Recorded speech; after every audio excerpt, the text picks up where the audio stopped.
Every day I walked into the buzzing classroom of 9th grade honors biology, I'd grab a desk at the front, eager to learn something new. I have always been a decent student, done my homework, taken tests, and never got less than a B+. School was my thing. I loved learning, yet just doing my assignments never felt like quite enough to satisfy me. From an early age, I was perplexed by how everything on Earth worked so harmoniously. Why were there seasons? How did photosynthesis work? What made the flowers bloom in the spring? I knew deep down that this complex and intricate power of life could be used to alleviate pain and suffering around the world, and I was determined to find out how.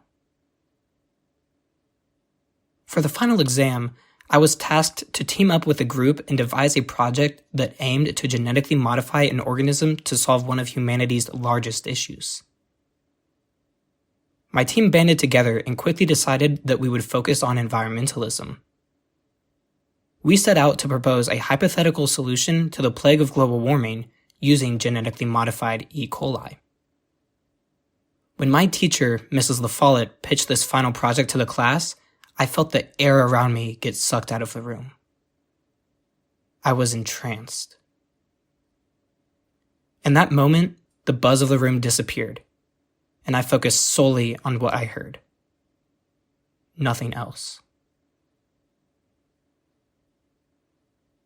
Mrs. LaFollette explained that through biological engineering, it was possible that upcoming generations of scientists could tackle humanity's biggest challenges, such as climate change, food insecurity, disease, and more.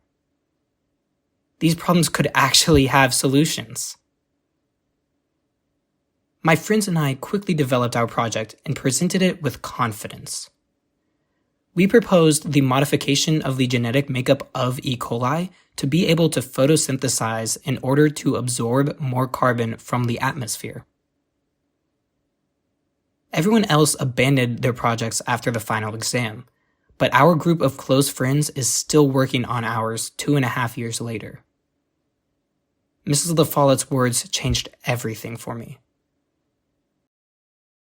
And I'm not sure our work will ever stop.